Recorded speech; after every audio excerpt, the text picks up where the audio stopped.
परिवहन हम पढ़ते हैं जीवों के बारे में। परिवहन जो हमारे श्वसन तंत्र का अगला टॉपिक है बायोलॉजी में, जैव क्रम में। तो जीवों में परिवहन क्यों होता है? जीवों में परिवहन इसलिए होता है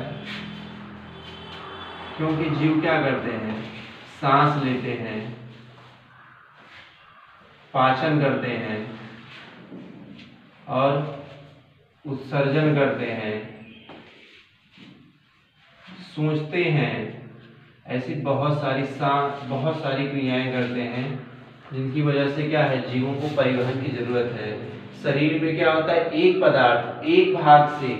शरीर में एक पदार्थ एक भाग से अवशोषित होकर के दूसरे भाग तक जाता है, तो ये उसका जाना कहलाता है परिवहन। ठीक है, जैसे हम लोग क्या करते हैं, एक जगह से कोई कार से टैक्सी से बैठते हैं और दूसरी जगह जाते हैं, तो वो साधन जिससे हम जा रहे हैं उसको परिवहन बोलते हैं। परिवहन के साधन, वो प्रक्रिया परिवहन होती है। इसी तरह हमारे शरीर में होता है, जब एक भाग से कोई जो है पदार्थ, कोई वर्ज्य पदार्थ, कोई हार्मोन, कोई पोषक पदार्थ अवशोषित होकर के शरीर के दूसरे भाग तक जाता है, तो ये प्रक्रिया कहलाती है परिवहन कहलाती है। ठीक है, तो परिवहन में किसके द्वारा होता है? जल द्वारा भी होता है, रुधिर द्वारा होता है परिवहन। जल द्वारा किसमें होता है? जो जलीय जीव होते हैं, अमीबा हो गए, पैरामीशियम हो गए,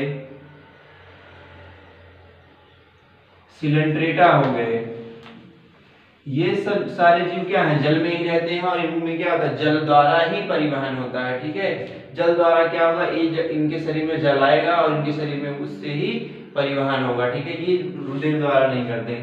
मनुष्य में क्या होता है? रुधिर के द्वारा परिवहन होता है। और जो पक्षी वर्ग हैं और सारे स्तनधारी जीव हैं, उन सभी में क्या होता है? रुधिर के द्वारा परिवहन होता है। उनके शरीर में रुधिर पाया जाता है, कि लाल काला ये सब होता है, तो उसके द्वारा परिवहन होता है। उसके द्वारा जो है, जो शरीर चीजें हैं उनके लिए जीवित रहने के लिए पदार्थ पोषक वो इधर से उधर स्थानांतरित होते रहते हैं। ठीक है, तो इस परिवहन में जो है, इन दोनों के जितने भी अंग की जरूरत होती है, जितने अंग मिलकर काम करते हैं, जितने भाग काम करते हैं, उन सभी को हम बोलते हैं, उन सभी को मिलाकर बनता है हमारा परिवहन तंत्र बनता है। उन सभी को मिलाकर के हमारे परिवहन तंत्र का निर्माण होता है। ठीक है, और ये परिवहन तंत्र क्या होता है? हम पढ़ते हैं अपने जो किताब में है, वो मानव के परिवहन तंत्र के बारे में पढ़ना है, मनुष्य के बारे में हमको पढ़ना है, जो हमारे जो है सिलेबस में है। तो मनुष्य में परिवहन कैसे होता है, मनुष्य को परिवहन करने की जरूरत क्यों है? इसलिए मनुष्य को परिवहन की जरूरत है क्योंकि मनुष्य में बहुत सारे पदार्थ हैं, जो हम इतनी बड़ी मनुष्य की शरीर होती है, बॉडी होती है, एक जगह से दूसरे जगह जाना, हर चीजों को कंट्रोल करना, नियंत्रित करना उनका जो है, तो इसके लिए हमें परिवहन की जरूरत होती है। हमारे शरीर में जो है ऑक्सीजन चाहिए, पूरे शरीर को चाहिए, प्रत्येक कोशिका को चाहिए, लाखों करोड़ों अरबों कोशिकाएं हैं, उनको सभी को चाहिए, उन कोशिकाओं को ऑक्सीजन। तो क्या होता है, वो स्थानांतरित होता है, उसके लिए हमारा परिवहन तंत्र काम करता है हमारे शरीर में। ठीक है, तो इस परिवहन तंत्र की जो खोज थी, या सबसे पहले इस पर जो है रिसर्च या इसकी जो खोज की जो है, इसकी खोज की एक वैज्ञानिक थे, विलियम हार्वे नाम के वैज्ञानिक ने इससे संबंधित नियम दे, इस पे अपना रिसर्च किया। ठीक है, फिर मनुष्य में देखो हमने पढ़ा परिवहन के बारे में, जो परिवहन होता है, परिवहन तंत्र किससे होता है। ठीक है, अब ये परिवहन तंत्र जो परिवहन होता है मनुष्य में, ये कैसा परिवहन होता है? बंद परिवहन होता है, बंद परिवहन इसको बोलते हैं। ठीक, और कैसा परिवहन होता है? इसको दोहरा परिवहन भी बोलते हैं, दोहरा परिसंचरण बोलते हैं। ठीक है ना, तो दोहरा परिसंचरण बोलते हैं, और क्या बोलते हैं? बंद परिवहन, क्योंकि ये आता है ब्लड, एक बार जाएगा फिर आएगा, तो ये एक सर्किल, एक गोले की तरह बनता है, चारों से क्लोज होता है, बंद परिवहन बोलते हैं। अभी जब हृदय पढ़ेंगे तो इसके बारे में जो है उसमें चित्र बनाकर अच्छे से समझेंगे बंद परिवहन क्या होता है। बशर्ते यहाँ पर हमको थोड़ा सा ही केवल जानना है। तो मनुष्य में जो परिवहन होता है किसके द्वारा होता है? जो परिवहन होता है मनुष्य में, वो रुधिर वाहिकाओं के द्वारा होता है। मनुष्य में परिवहन ये किसके द्वारा होता है? रुधिर वाहिकाओं के द्वारा, रुधिर वाहिनियों द्वारा। और रुधिर वाहिनियों का जो जाल है हमारे शरीर में पूरे फैला हुआ है, ठीक है। तो और इस रुधिर वाहिनियों में क्या होता है? 3 चीजें आती हैं जो हमारे परिवहन में रुधिर की मदद करती हैं। तो पहला जो है वो है धमनियां, दूसरा है शिराएं, और तीसरा है कैपिलरीज। ये क्या करती हैं? 3 के तीनों हमारे जो है परिवहन में मदद करती हैं। तो जो धमनियां होती हैं ये क्या करती हैं? ये अशुद्ध रक्त को, ये शुद्ध रक्त जो O2, जिस रक्त में ऑक्सीजन मिला होता है उसे हम क्या बोलते हैं? शुद्ध रक्त बोलते हैं।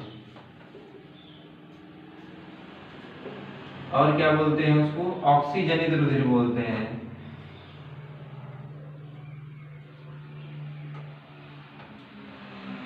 ठीक है, उनको हमारे शरीर में ले जाती है धमनियां। जो हमारे शरीर में शुद्ध रक्त होता है, ऑक्सीजनित रुधिर होता है, उसको ये हमारे शरीर में परिवहन करती हैं धमनियां, ठीक है। तो और शिराएं क्या होती हैं? जो CO2 जनित होता है, जो अशुद्ध रक्त होता है जिसमें CO2 मिला होता है, ये फेफड़े से ले जाती है शरीर में, और ये फेफड़े के पास लाती हैं इसको, अशुद्ध रक्त को, इसमें CO2 जनित होता है, इसको बोलते हैं डीऑक्सीजनित रुधिर।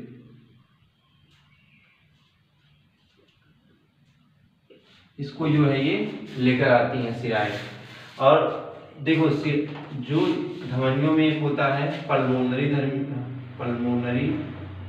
धमनी, और एक होता है पल्मोनरी शिराएं। अगर पल्मोनरी शब्द लग जाए कहीं तो काम उल्टा हो जाता है, मतलब इस धमनी से होकर के अशुद्ध रक्त जो है जाता है, और पल्मोनरी शिरा से जो होकर के शुद्ध रक्त प्रवाहित होता है, ठीक है। तो ये धमनियां क्या होती हैं? ये धमनियां हमारे हार्ट के साथ, हमारे हृदय के साथ जो है, और ये शिराएं उसी के साथ जुड़ी होती हैं, वहां से लेकर फेफड़े में, और उनका क्या करती हैं? अशुद्ध रक्त का और ये शुद्ध रक्त का परिवहन करती हैं शरीर में। हमने बताया था जो हमारा हार्ट होता है वो ऐसे करके कुछ ऐसे जो है हमारा जो है फेफड़ा होता है ना।